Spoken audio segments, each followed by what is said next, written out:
Hi, this is Mashi Mahesh Anand. Please listen to me.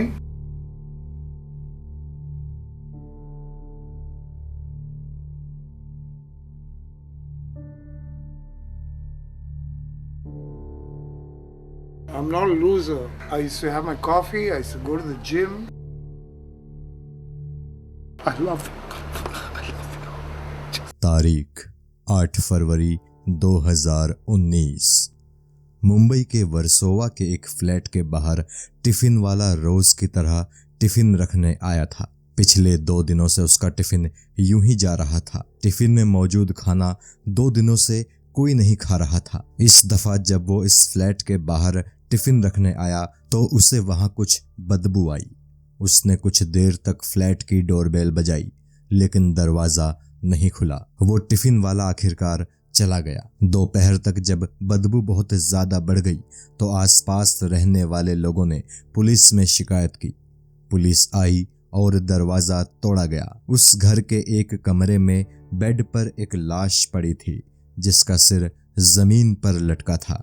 पास ही एक शराब की बोतल थी जो आधी हो चुकी थी। टीवी चल रहा था। ये लाश थी 80 और 90 के दशक के हिंदी फिल्मों के धाकड़ विलेन, या यूं कहें कि धाकड़ साइड विलेन महेश आनंद की। महेश आनंद एक ऐसा नौजवान जो बॉडी बिल्डिंग को अपनी इबादत और जिम को अपनी इबादत गाह समझता था। एक ऐसा गबरू जवान जो मॉडलिंग की दुनिया में आया और हर तरफ छा गया। एक ऐसा युवा चेहरा जो अपने दौर में एंटरटेनमेंट इंडस्ट्री से जुड़े लोगों की आंखों का तारा बना। ये नौजवान एक जबरदस्त डांसर था, मार्शल आर्ट में ब्लैक बेल्टर था, कई लड़कियों का प्यारा था। लेकिन जब ये नौजवान इस दुनिया से विदा हुआ तो ना तो उसके पास उसके परिवार का कोई सदस्य था और ना ही उसे चाहने वाला कोई था।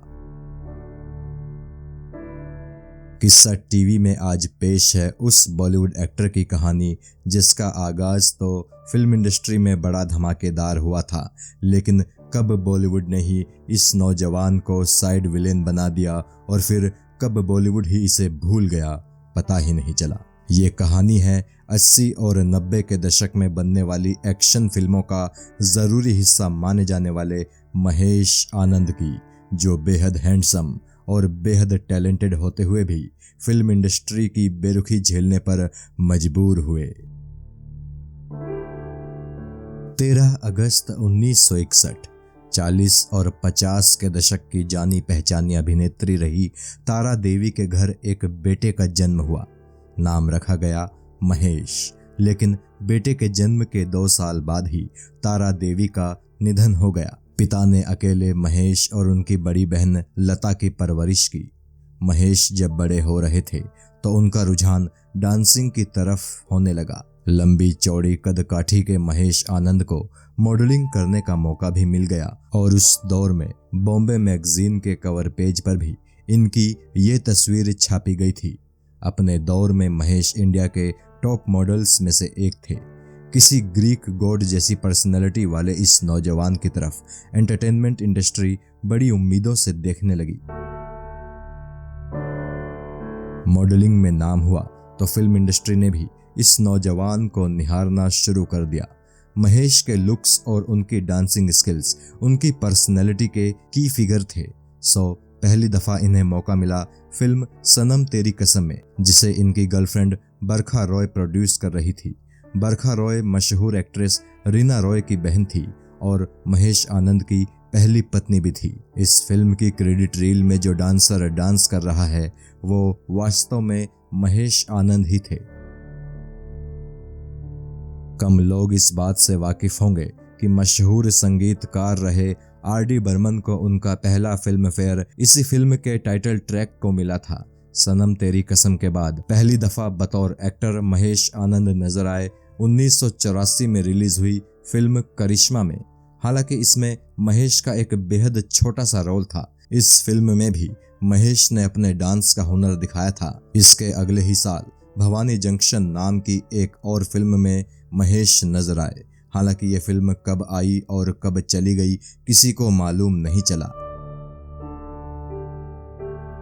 सन 1986 में महेश आनंद नजर आए सस्ती दुल्हन महंगा दूल्हा नाम की एक फिल्म में। इस फिल्म में महेश आनंद शंकर दादा के किरदार में थे, जो कि गरीबों को परेशान करने वाले गुंडे बदमाशों को सबक सिखाता है।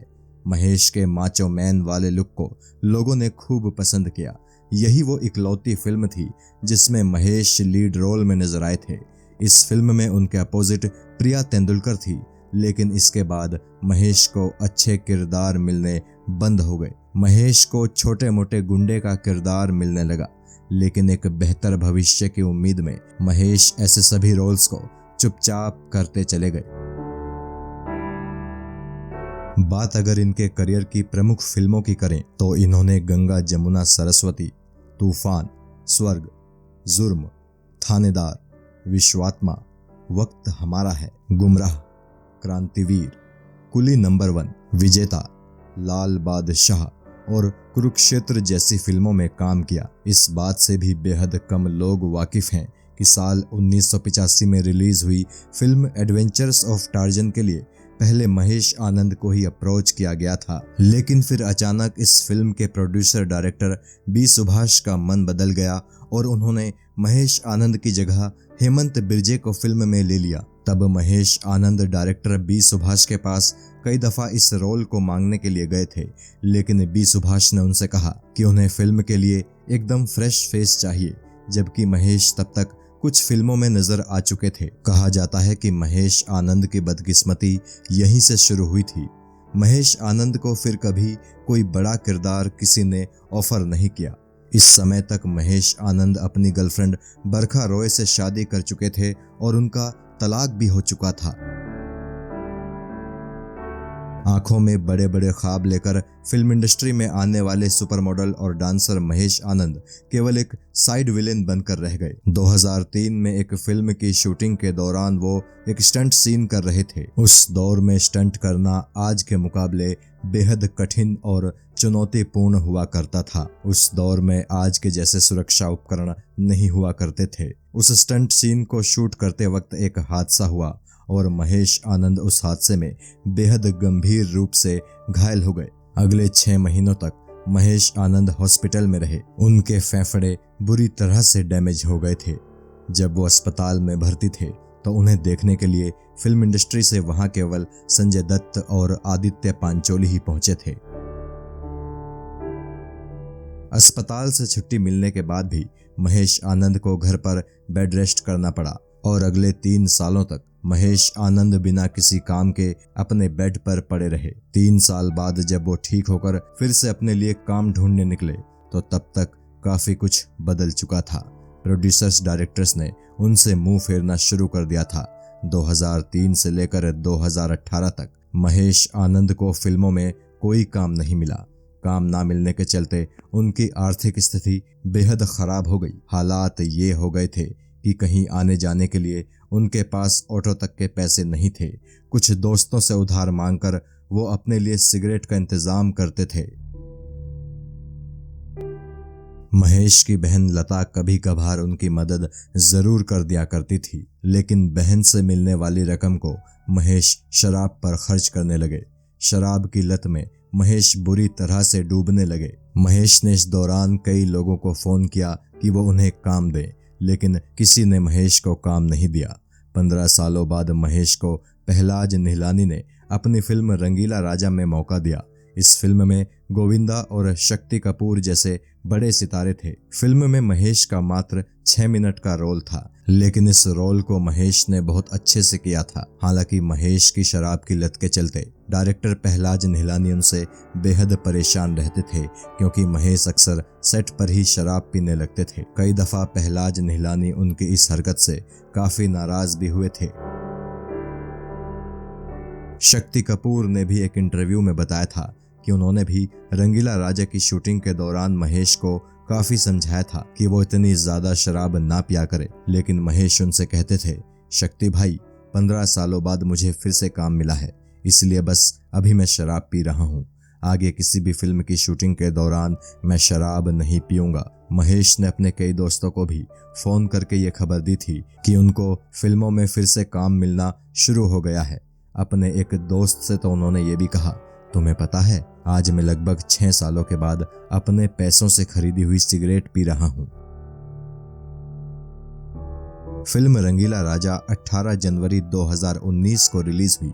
ये फिल्म फ्लॉप रही। हालांकि महेश आनंद के छोटे से रोल को दर्शकों ने जरूर पसंद किया।